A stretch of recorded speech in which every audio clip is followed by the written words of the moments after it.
Well, I still get questions on the M11. Should I buy it now, even with all the problems that I've had that other people have had? So I wanted to give you a quick update on my M11, M11 P this time. Now, my last M11 and the one I traded for the M11 P it was doing well. I did get lockups once in a while, but not anything to say don't buy this camera. The M11 P so far has been flawless. I literally have not had one lockup with this, and I've been shooting this a lot. I mean, this is getting a lot of use.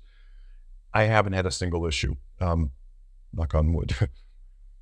It's just been perfect, honestly. The update that is coming, I believe, there is an issue with files. If you save your files from your SD card to Lightroom and put the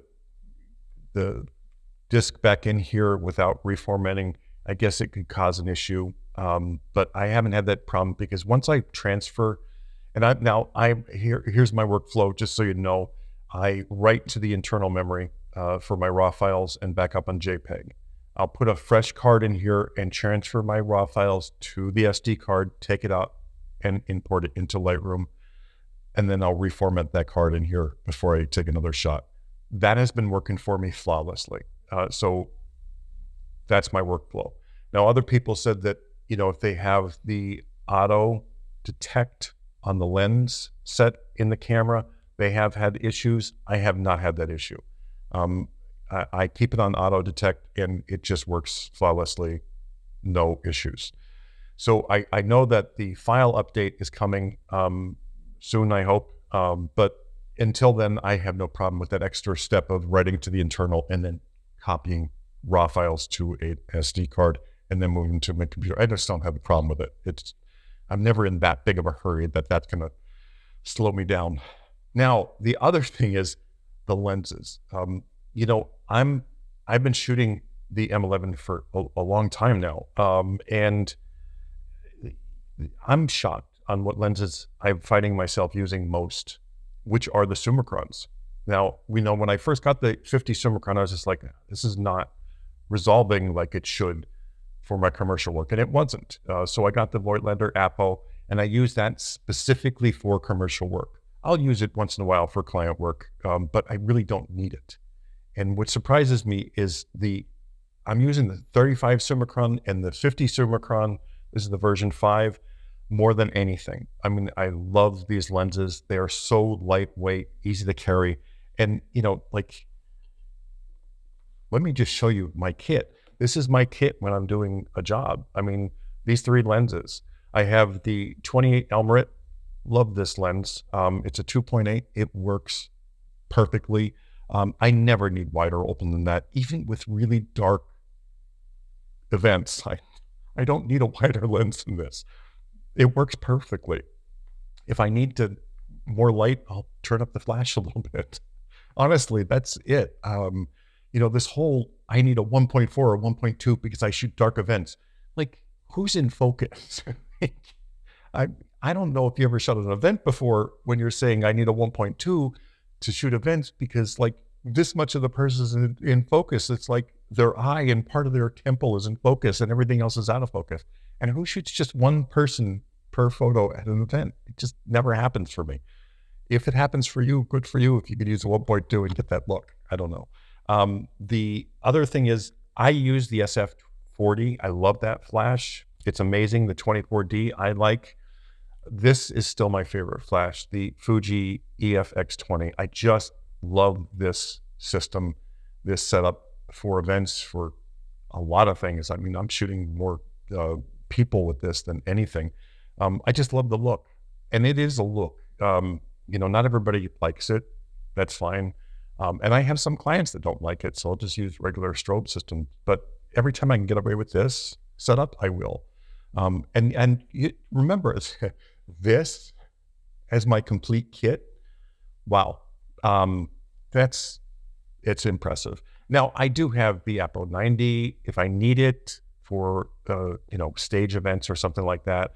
And I am trying the Voigtlander 75 Ultron 1.9.